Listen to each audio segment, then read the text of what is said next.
Hi there, Wellness Wednesday listeners. Before we start this next episode, I wanted to give you a quick update on this episode, and next month's episode will actually be our last run of the Wellness Wednesday with 3W podcast. Thank you so much for your support through the last 6 years. Thank you for making this show so special. It's one of the most unique things that I've been able to do. Please feel free to stay in contact with 3W though. You know, we still have our social media. We still have Instagram, TikTok, Facebook. And if you would like any additional information or updates about 3W, please visit our website at 3wmedical.org. That's 3wmedical.org.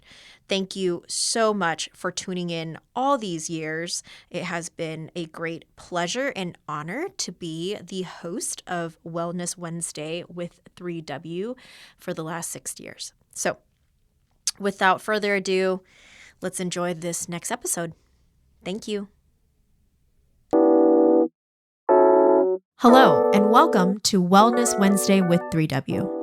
Wellness Wednesday is sponsored by 3W Medical for Women, a nonprofit medical clinic offering free of charge or low-cost reproductive health services to women in the Seattle area, regardless of income or insurance status. 3W does not profit off of the reproductive health choices women make. The information shared in this podcast is the opinion of the speaker or speakers. Medical information is not intended as individual medical consultation, but for general education only. Always consult your own health professional for personalized advice regarding medical decisions. And if you're in the Seattle area, consider making an appointment to consult with us. I'm Helen Nguyen, CEO and co-founder of 3W Medical for Women and the host of today's podcast. Hi there, Wellness Wednesday listeners. Welcome back. It has been such a whirlwind of things happening here in the clinic, all good things. But we are back in the studio and we're going to be talking about gut health today. And it's with Jen Miller, our medical director. Hi, Jen. Hi. And we've just been chatting, but I'm going to dive into gut health. And every single time, I'm just telling Jen that every single time we talk about these new topics, I always think about my own life. And how, wow, I really need to make some adjustments. But you'll be learning alongside me today. And how are you doing, Jen? I'm great. Yeah? I love to talk about gut health, so I'm so excited. My family's tired of it. They're like, no, not gut health again. I feel like it's that new... It is. It's the new buzzword. It's a very social media led conversation right now. Yeah. But that's I why think we're it's talking about true. Yes. Yeah. It's it's real. It makes sense to talk about it because it ties into so many other things that Absolutely. makes or breaks us. It ties into everything. So, Jen, why are you interested in this topic?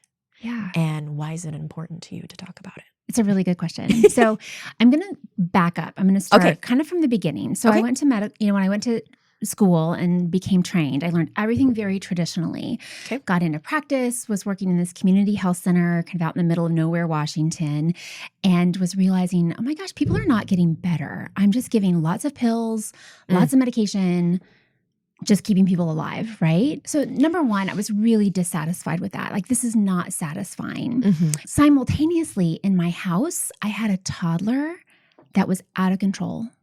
Didn't know what to do with him. He was 2. I'm giving it away if he's listening.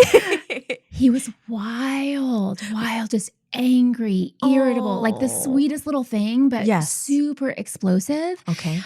And I'm like, what happened to my kid? Okay. And I was talking to a friend. I was living in this community, and I thought they were all very granola and crunchy. And because I came from a city and just thought, this community is weird. They're like milking goats and grinding wheat and making yogurt. And I thought it was bananas. Okay. And my one friend said, why don't you take him off gluten and see what happens? And we had nothing to lose. Okay. So I took him off gluten and it changed my kid like forever. Wow. Radically transformed him. And so then I wanted to know, why did that work? It was really before gluten was a thing. It just wasn't a big topic of conversation. We didn't have him tested. My pediatrician thought it was silly. just all the things. Nobody really believed in it. But what I knew is that it worked. Okay. So I did that for him. And then I did it for the whole family. I did it for myself. Okay. Everybody went off gluten. We radically changed our diet. Wow. And so it not only changed my kid, but I feel like it changed our whole family tree, like our whole trajectory. Okay. I had always struggled with weight, food stuff, like the food conversation in my house growing up wasn't normal.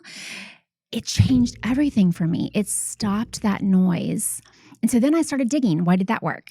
Wow. And I got into gut health, that's what started it. That's what kind of put me down this road of gut health. And I've just been learning ever since. So that's the personal, that's the why. Yeah. I'm so passionate about it. Was it hard to cut gluten out of your diet?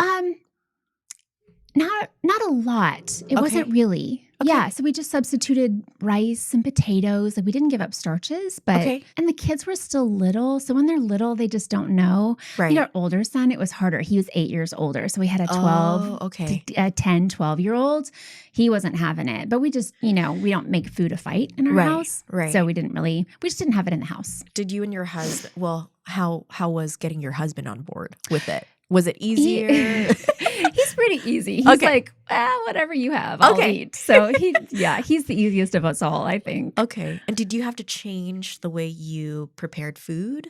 We weren't like a celiac house. So I wasn't rigid. Super strict. Okay. No. I wasn't looking at cross-contamination and those kinds of things. Could you still eat out? It was harder. Okay. I think the hardest thing for the kids was school, right? When people bring snacks and treats and they can't have the gluten. Yes. That's the hardest part for sure. Okay. But at home, it's just a little bit easier. As long as we're doing rice and potatoes, I don't feel like anybody really missed it. Mm-hmm. Okay. Can you remind us again what has gluten and what doesn't have gluten? Like just a broad. Almost all of the grains. Okay. So wheat, rye, anything that's made with bread, most crackers. Bread, crackers, pasta, I think are the big ones. Yes. All of the hidden sources of gluten, it's in everything. So anything that has a filler or a powder, you have to be really conscientious about that. Yeah. And again, that's hard when you eat out. Right. Because you can't control what they're putting on your plate. Yeah, exactly. Pretty much. But as long as you don't cut out. So rice and potatoes are safe. Usually. Yes, typically rice and potatoes. Oats are usually safe if they're gluten-free, if they're not cross-contaminated in a field that's adjacent to a wheat field. Right. Yeah, and the reason gluten, and it's not gluten for everybody, but gluten can be inflammatory for those who can't digest it. So what happens is you eat the gluten, your body says, I can't digest it. The gut has trouble breaking it down, and then it causes all this inflammation in your gut, which then goes into the neurologic symptoms, which is why the irritation, the irritability. So there's a downstream consequence. So for some people, it's gluten. Others, it's dairy. Others, it's eggs. For everybody, it's sugar. Nobody wants to hear that, but everybody, it's sugar. Did you see once you cut out gluten in your toddler's diet, was it pretty immediate, the change? It was within a couple of weeks. That's amazing. It was quite immediate. Wow. And we saw, this is probably too much information, his stools changed. Wow. Like his gut health changed. I could tell. Yes. Because, as a mom of a 2-year-old, you're still monitoring that. Of course. Yeah, you're still changing diapers. So yeah, it was pretty obvious. That is fascinating how quickly that changed. Right. And then my scientific brain wanted to know why. And yeah, because of the inflammatory piece. I see. Yes. Okay. So linking it back to what happens in the intestines when there's a product that cannot be digested. So whether that's it can't be digested, a lot of it's genetic, right? We get passed down these genetic profiles. So which means we can't digest certain foods. And again, some people it's gluten and dairy, corn, soy, eggs are the most common ones. Peanuts is kind of another one. That's my kid. Yes. Which is also really hard. Yes. But now there's all these different nuts that you can. Yeah. So, it's just the inflammatory process, right? Okay. Because when there's something sitting in the gut that it's not processing or not digesting well, and you don't have the bacteria to break it down, it sits there, it ferments. It produces gases, so methane and hydrogen. If you get too much of that, it can back up into the small intestines. You get a thing called SIBO. Have you heard of that? Yeah. Small intestinal bacterial overgrowth. Yes. Right. And so if you catch it initially, that doesn't happen. But when it just goes on for weeks, months, years, you get bloating, you get gas. Yeah, all the things. And when you're little, you can't tell anybody You can't. because you don't know what it is. You just feel irritable. Yeah, it manifests as anger and Yeah. irritability. And, people label that in toddlers as normal because they're just being toddlers. But there's a level of normal. And then, wow, this isn't my kid. Right. There's something going on here. Well, now he's an adult, but He is he still No. trying? So he's reintroduced gluten? He's in college. He's just surviving. He'll probably get back to it. Okay. Well, and our bodies are not stagnant. So Right. just because you can't tolerate something at one point, if you have healing of your gut, you might tolerate it in a few years. Mm-hmm. So it is for everybody. It doesn't have to be a forever thing. Okay. It's different than celiac, right? Okay. Where Yes. you have that forever. Forever. Mhm. Yeah. But an intolerance different from an allergy, like a true allergy. Yeah. Yeah. Okay.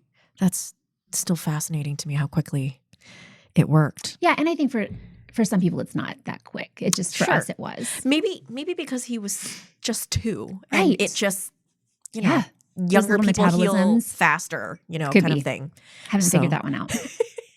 Okay, so you got very interested in gut health. What is a microbiome? That gets thrown out a lot with gut health. It's the whole world that lives in your gut, all the bacteria. Okay. So the beneficial bacteria, the bacteria that are not so good. You have this whole living, it's almost an organism that lives in your gut that's digesting your foods, breaking down proteins, breaking down, the elements so you can absorb your vitamins and minerals. So when that microbiome, when that environment is healthy, gosh, you're living your best life. When that gets off, when you expose it to things, toxins, chemicals, plastics, you name it. Yeah. The other big one, alcohol, we can talk about that one. Oh, no.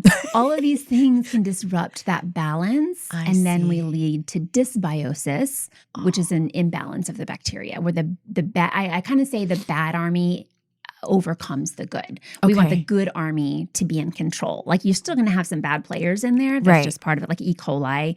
Everybody has E. coli. You just don't want that to grow over. Oh, gosh. Right? Yes. You don't want to think about these things. No. So we want to feed all that good bacteria. We want to fill our gut with all the things that feed our good army. Okay. And how do we do that? Fruits, vegetables, all the healthy foods, eating the rainbow. Okay. Clean eating. Have you heard that term Whole30 or that? Yes. That's one of the best ones because it's just training as eating food in the original form. So if it doesn't look like how it was created, probably not great to eat. Okay. So getting just like back. Chicken nuggets? No. Chicken? Yes. Yes. Just like plain chicken. Plain chicken. Yes. Yeah. Does it have to be organic? That's a tricky question. I think ideally organic, so you don't have the chemicals, the hormones, the antibiotics that meats get. Some would theorize that because an animal has a liver that processes out chemicals, that actually animal proteins are a little bit less important that they're organic. If it's not in your budget, I would prioritize fruits and vegetables that are organic. Got it. If it's in your budget, do everything organic. Right. So I think we're just prioritizing. Yeah. Because not all of us can eat organic. Exactly. Because it's pricier, obviously. I mean, everybody's heard of the Dirty Dozen. That's a great list that changes all the time. Like your berries. Yeah. Organic if you can. Yeah. And seasonal. Seasonal. Eat what's in season. Of course. How does your gut microbiome play into your mental health? How does that connect? That's a really good question. So you have, are you familiar with serotonin? Everybody's heard of serotonin, right? Yes. How do we get more serotonin? Yeah. We have 10 times more serotonin receptors in our gut than we do in our brain. Wow. So why are we trying to fix our brain when we could fix our gut? Okay. Right? So let's make our gut happy so that the serotonin production and the serotonin receptors are optimal, and then that can communicate back to the brain. So that's the short version of happy gut, happy brain. There's also a chicken and egg situation. Which one comes first? Right. Okay. Because we know anxiety is the connection between anxiety and IBS, IBD, irritable bowel syndrome, irritable bowel disease. Yeah. They're so intimately connected, but which one came first. Right. It kind of doesn't matter. Let's go after what we have control over. What can we have control over our nutrition. So let's start there. Sometimes it's enough and sometimes it's not. And usually so in your practice, when you approach a patient that has signs of potentially gut health issues, what's the first thing that you would suggest that they do? Is it like a food diary kind of situation? Exactly. Okay. Yeah. Food diary, because we don't accurately remember or record what we eat. Okay. So somebody, they'll sit in my office for the first time and they'll say, well, I eat pretty healthfully. Yeah. And then they come back with their food diary and immediately I can see like 3 things, but you have soda 5 times a week and you drink 6 glasses of wine a week. And it's not that these things are inherently bad, terrible, but are they helping you meet your health goal? Okay. Are they contributing to your gut health or are they detracting from your gut health? Yeah. So we start there.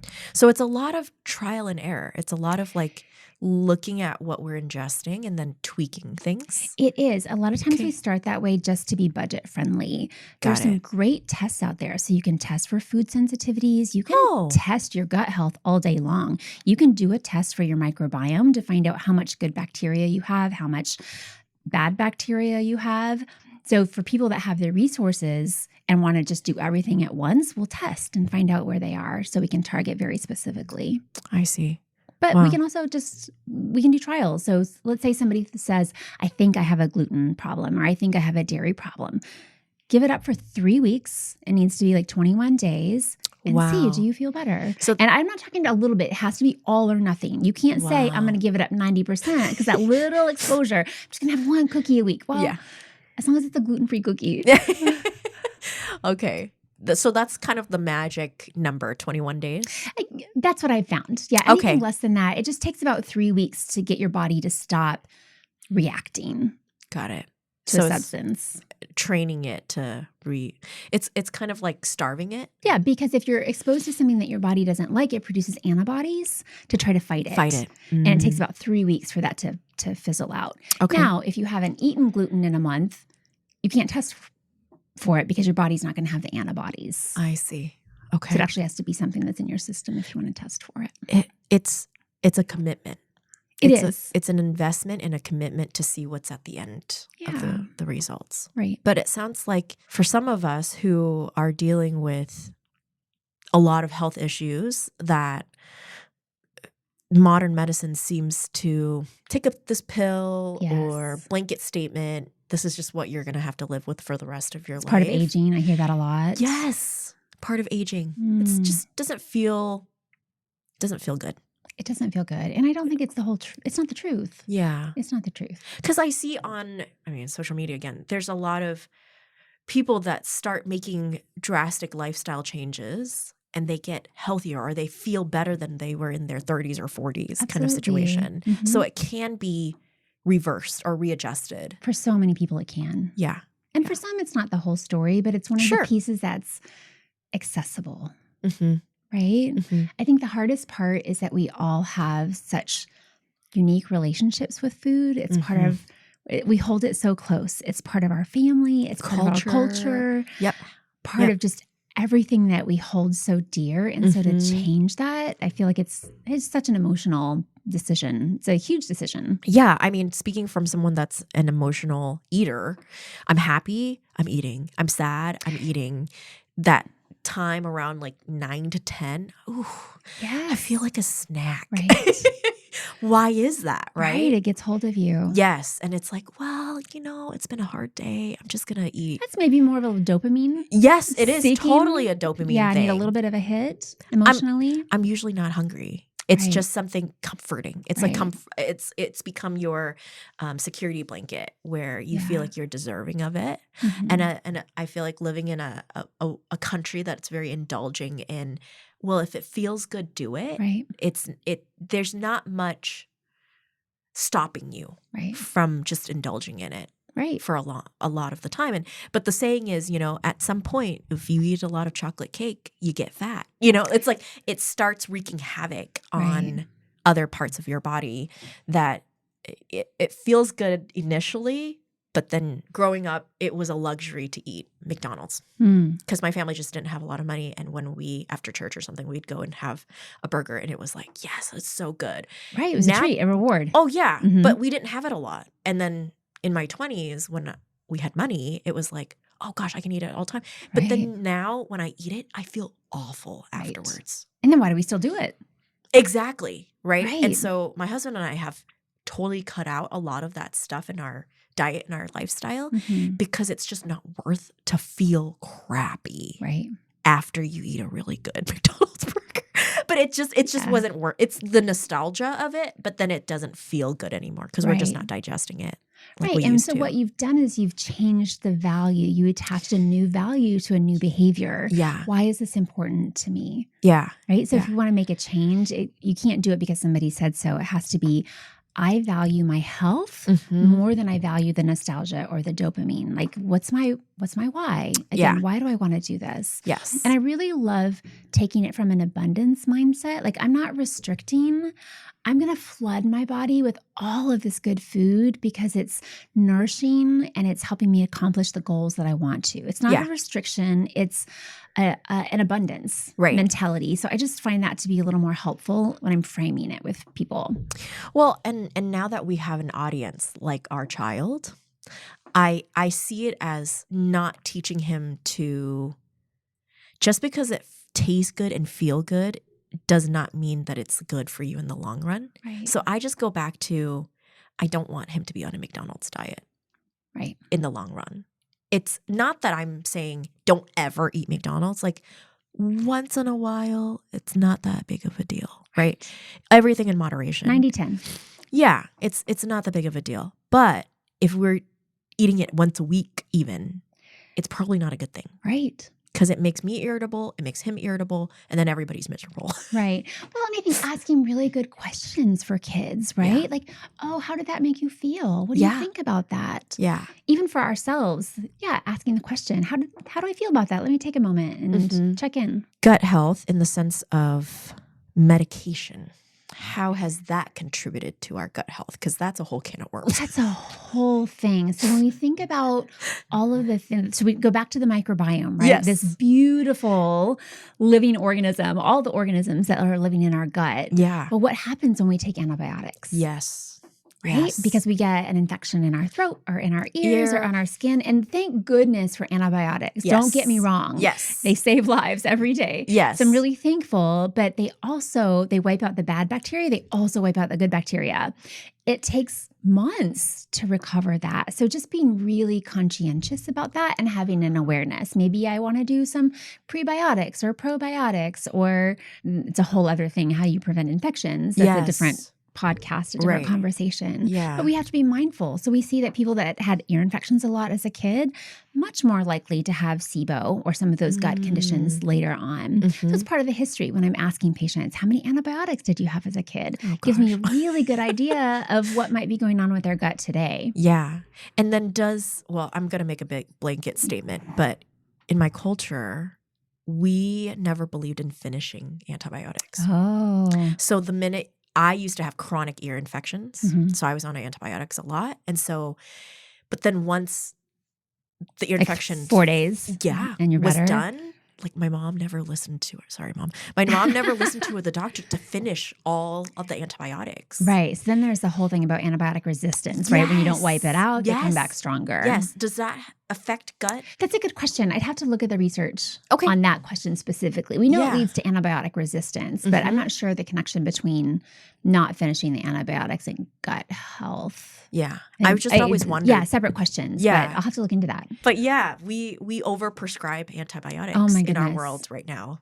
The numbers of times when I was working in urgent care and somebody would come in with a cold wanting antibiotics, I'm like, it's a virus. It's a virus. Antibiotics won't work for that. Yeah. Sometimes it's hard to say that to people because they're so miserable. Yeah. But sometimes you need to let it run its course. Yes. Right? And not just quick fix. Yes. We're in this dopamine quick fix kind of mentality, and the overprescribing of antibiotics have led to, I think, a lot of other issues in our medical world. And I think it's fear. Parents are afraid. Oh, yeah. Well, you don't Something want your really son to bad is going to suffer. happen if I don't give him antibiotics. It makes me feel like I have control and I'm doing something. Yeah. Yeah. Even though waiting it out is almost, always better. It's better. Mm-hmm. Yeah. Pre and probiotics, what are the differences? So prebiotics it's basically food for your existing bacteria. Okay. So you're giving your good bacteria food. So it's backing up from the bacteria. Okay. A probiotic is trying to add exogenous, external, additional. So trying to support your bacteria. So they'll give lactobacilli or acidophilus or something like that. Okay. The problem can be that those are temporary. They don't always last very long. So probiotics are pretty controversial. If you have massive disruption in your gut and you add more probiotics or good bacteria to that, sometimes more is not better. So sometimes that can be really damaging. So I would just use probiotics with caution. That's where the testing comes in to know if you're a good candidate for a probiotic. Okay. Prebiotics, you get that in the form of fructose, like apples, pears, vegetables, fiber, all of those. So the whole rainbow of foods are prebiotics. They're feeding your good bacteria. You can have it naturally without having to take a pill for it. Right. I've just never heard of that. Right. But I mean, if you're sugar, no, not a prebiotic. Yes.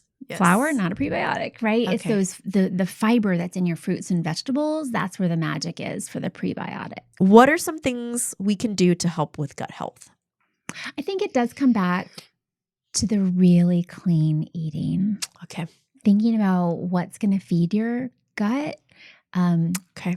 In a way that's just healthy. So the fruits and vegetables. The really big one I love to talk about though is alcohol.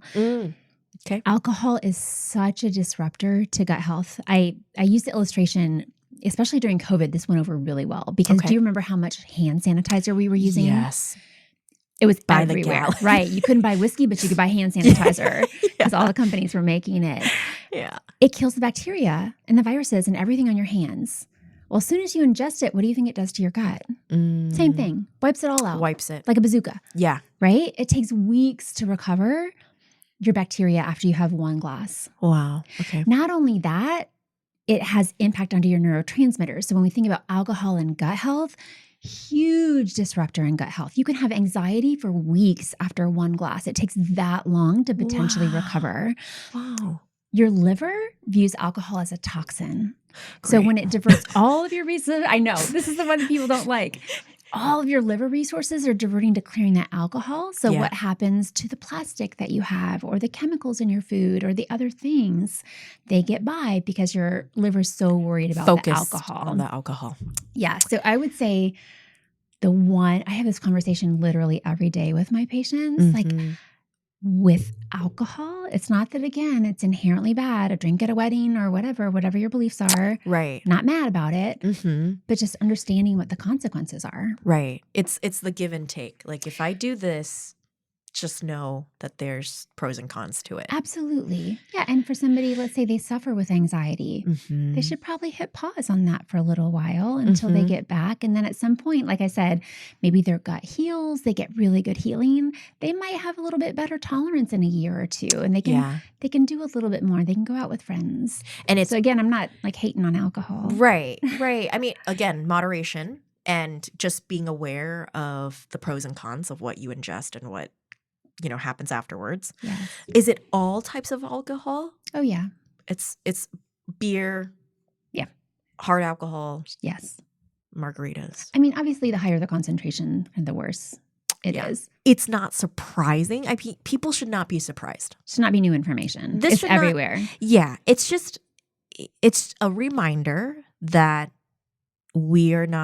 our bodies are amazing, but it's also, we need to just be aware and conscious of what we put into it because there's always pros and cons to every choice that we make. And I think that's the main question is, does this meet the value I have for my life? Does this help me accomplish my goals? And if the answer is yes, okay, that's a decision you're making. If the answer is no, I really want this other outcome, then I have to make decisions that align with that value or that goal. Yeah. And it's different for everybody. Right. There's no cookie cutter kind of situation. The really cool thing is though, I think when you know that you do have control, Like I can make these choices and affect this change. I think that's really exciting instead of being in a world where I have no choices. It's happening to me. I'm a victim, or I have no agency over my life. But to know that you have agency and choice and you choose, there's something about that. Well, that's beautiful. Yeah, because we all are able to make choices. Yeah, there's some things we don't have control over, but some things we do. Yeah, you don't have to drink when you go out. Right. You're going to have a fun mocktail. Yes. So much fun. Yes. We're in a city of great mocktails, and some of them are herbal. They're anti-anxiety already. They have some lavender. They have some chamomile. Yeah. You can get a feel-good drink without alcohol. I've been seeing that more and more now that when you go out to eat, there's a lot. There are whole bars that are that way. Yeah, there are much more non-alcoholic drink options these days that you don't have to feel pressured into saying yes to it if you don't feel like it. This has been fascinating because just what we started out with of how quickly it could change your mood is already such a fascinating thing to me. Absolutely. Maybe we don't have to be so doom and gloom around here if we just make those types of changes. Try it for 3 weeks. It either works or it doesn't. What do you have to lose? Yes. Well, you heard it. So gut health is important, folks. It impacts everything or a lot of things. I'm sure Jen would love to carry on this conversation if you want to make an appointment with her. Absolutely. I love to talk about it. But gut health, I feel like we're just the tip of the iceberg. Yes. Yeah. Because there's so many. I always say we start with one thing and then it's like 50 layers of information when it comes to healthcare. But you now have someone that's willing to deep dive it with you. So if you're interested in that kind of stuff, make an appointment with Jen. Talk about your gut. Thanks, everyone. Thanks. For more information about 3W, please visit our website at 3wmedical.org. That's the number 3, the letter W, medical.org. From there, you can learn more information about the services we provide, book an appointment, or make a donation if you'd like to support our mission. You can also call our office at 206-588-0311. That's 206-588-0311. If you like this episode, please share it with others and consider subscribing on your favorite podcast platform so you never miss an episode. Thank you so much for listening, and until next time, stay healthy and be well.